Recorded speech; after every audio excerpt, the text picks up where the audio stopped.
All right, so next, Jeffrey will tell us about path-sensitive type inference. All right, thank you. So this is a paper on path-sensitive type inference for REST APIs. This is joint work with my student Mark Aldrich, who couldn't be here today, Kyla Levin, who's now a PhD student at UMass, Michael Coblenz, who's here. And so let me start by reminding you a little bit about REST APIs. So I'm sure you've seen these and quite possibly used them. They're super common, right? So what REST APIs are web services. Instead of connecting to a web page and browsing it, these are things you programmatically connect to. So here's an example on the upper right. We send a GET request. So there are a bunch of different actions you can take, different verbs, to the products endpoint. So that's a particular web service, and we get back an HTTP response that's usually JSON. That's taken over the world, so that's what everyone uses. So the response has the JSON code. So here we can see we've got carrots and potatoes, great. And there's also a success status. The 200 code indicates that that was a successful request, great. We can do a post to say we have some lettuce. So that's a different connection to the same endpoint, and we get a different status code back. And then if we do a lookup find, we can see we now have carrots, potatoes, and lettuce. So these things are great. They're super popular. They're used all over the place. They look very intuitive. You can read them, and you can use your intuitions to understand how to use them. But like any piece of software, they get complicated and tricky in some cases. So for example, in the upper right, maybe we are trying to get the list of products, but maybe we actually have to be logged in before we can do that. So actually, we don't always get success. Sometimes we get an unauthorized response code. Or the next one, maybe we do a post request, and we think we can just add lettuce without a quantity, but instead we can't do that, so we get an error code, which maybe we weren't expecting. And then maybe we're logged in the lower right corner, and we get the list of products, but we don't have full permission. So we only find out which things we have and not the quantity of each one. So what seems like a really simple interface can actually get complicated quickly. And so there's really a need for specifications for these APIs. And that's not just me saying this. There's a rigorous language called OpenAPI for writing specs for these things. And it's extremely common. And if you look up all the major APIs that major providers have, they have very detailed specifications in these languages. So how do we figure out what these specs are? I mean, we could just assume that people will write them down, and you know how well that works. And you know, it works pretty well for major players, but there are lots and lots and lots of these APIs all around. So in the upper right corner, we've got some code. This is in Ruby on Rails. So everything I'm going to tell you about the type system is built for Ruby and Ruby on Rails, which is a web framework for writing web servers. So this is the code that gets called when a particular endpoint is invoked. So I didn't give you the name of the endpoint, but you can see the method is called createUser. And it's got a little logic here. It says if there's some global setting, invite only, that's false, then we just go ahead and create a user. We return the success status code 200 and some JSON with the words OK in it. And otherwise, we indicate a failure that this is unauthorized. So right now, to infer this kind of specification, the state of the art, the thing that people actually use, is dynamic inference. So they take a test suite, and they run it against the web server, and they stick a proxy in between to sniff the traffic, and they take everything they see, and they turn that into a specification. Now, of course, you could run this on the actual website traffic, but people don't usually do that because there could be sensitive information and you'd be slowing down your web service. So usually you use test cases. And whether you use test cases or the actual traffic, you're going to miss things, right? Dynamic analysis only sees what's there, not necessarily what's possible. So we might see the post users, we might see the success case, but maybe no one did the failure case because that option is disabled, and so we just don't see it, so the spec doesn't have that information. So the next idea, since this is a session on type systems, is to use a type system. And so we could use type inference.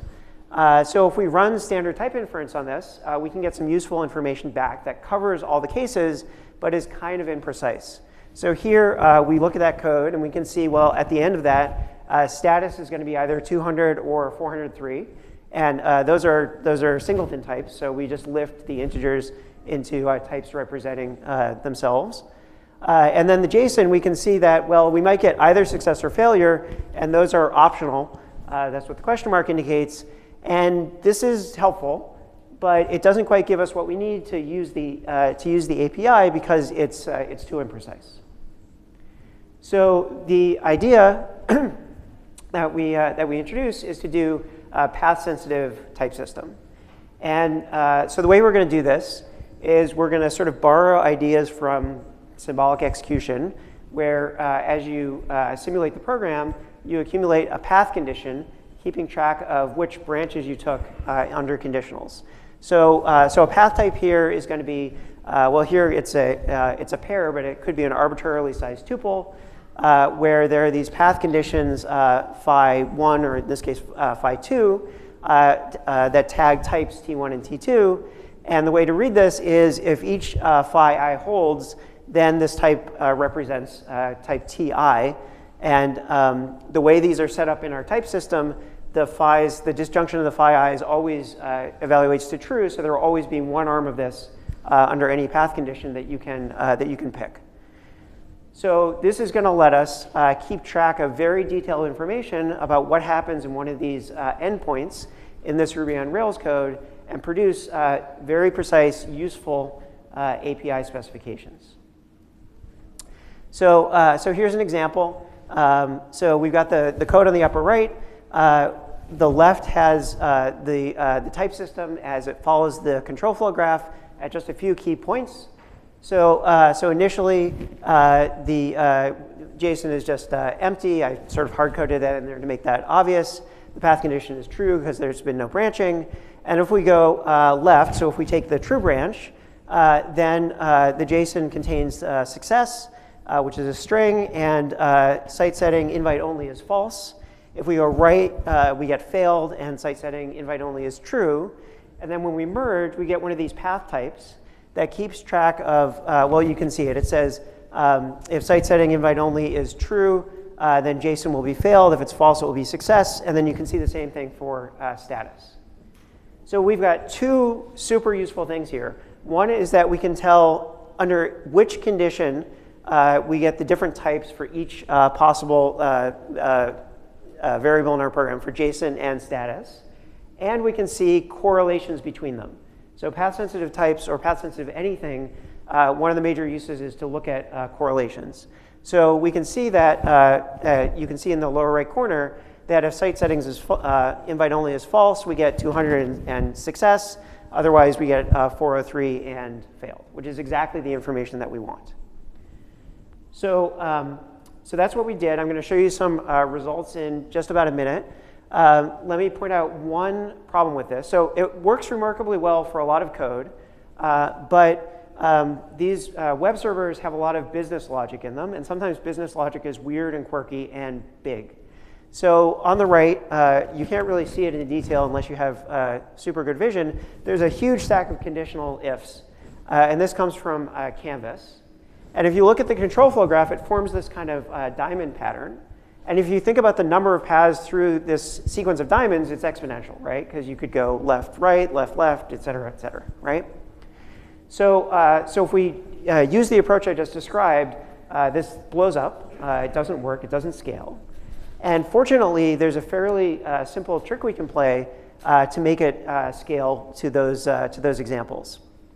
So what we can observe is that we can sort of push the implications down under the types or under the hashes, and then we can represent things in a more compact way. So if you look at the top in this example, so initially hash is empty, then we update, if x is true, we update key 1, if y is true, we update key 2, and then in either case, we update key 3. So if we go left from the initial state, we can see the hash has key 1 in it, which is A. Otherwise, the hash is empty. So we merge those together. And we would get x is key 1, not x is empty. And then we would split, and we would get these 4 possible cases down here at the bottom. We have exponential blowup. Instead, what we can do is this. So we can split, and then when we merge key 1, we can push the implication down under key 1, and we can say key 1 is either, if x is true, it's A, if x is false, it's bottom. So that seems very simple, and like it's not going to get us much, except what we can see without doing any complicated analysis is that when we then write to key 2, we don't have to look at key 1 at all, because key 1 and key 2 are completely different keys. They don't have to do with each other. And we don't have to do any sort of scanning over the type to figure that out. It's sort of instantly available, which means we can play the same trick again. We can get the 2 branches. One of them has key 1 as B. The other doesn't, sorry, key 2 as B. The other doesn't have key 2. And when we merge them together, we then get this type down here where we have 2 different types for key 1 and key 2 that represent all 4 possibilities, but in this very compact way. And so if we keep going, we'll finally get a simple type on the right where key 1, key 2, and key 3, when we go to add key 3, we can just add it in. We can ignore key 1 and key 2. We don't have to do the exponential blowup. We don't hit that case. All right, so let me quickly show you the benchmark results. So we ran on a bunch of Ruby on Rails programs that have REST APIs. These are all very large programs, so we weren't able to analyze all the code, but we could analyze a total of 132 endpoints in them, roughly 4,000 lines of code. We found when we compared to dynamic analysis, so I'm comparing 76 endpoints because dynamic analysis didn't hit all the code. There were lots of cases that the test cases never even saw. We can compare the dynamic specification inference to the RestPi inference with this static type system. And you can see that for the HTTP 200 cases, those are the success cases.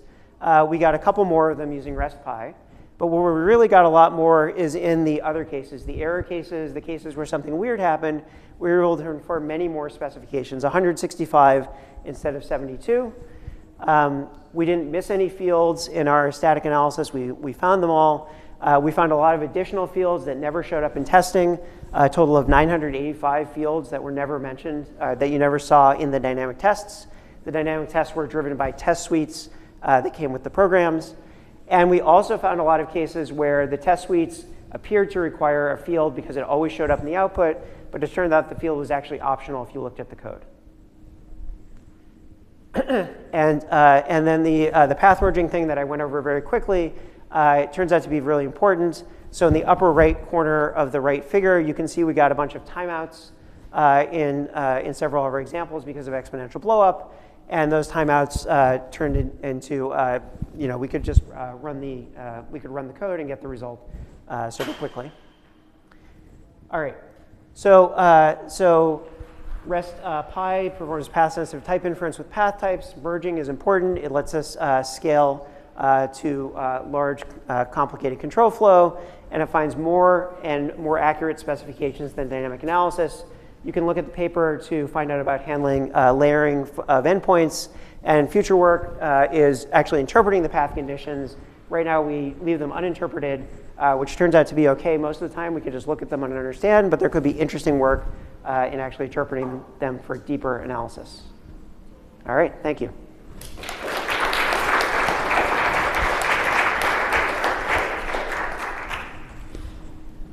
OK, thank you. We have time for a quick question. So maybe I already said this. So if the path condition is a function call, so right now you just keep the function call as is. Say that again. In the path condition, rather than saying x greater than 0, I'm going to say f of x plus y of z. Yeah. So whatever textually syntactically shows up, that's what we treat uninterpreted as the path condition. That's what we accumulate. And a lot of the time in the code, it's actually very understandable, because the way this code happens to be written. Also, what's your ground truth? When you find the type, how do you know it's correct? So we did manually compare to the dynamic analysis, and it looks correct from everything that we can tell. Yeah. Thank you. All right, thank you. Let's thank the speaker again.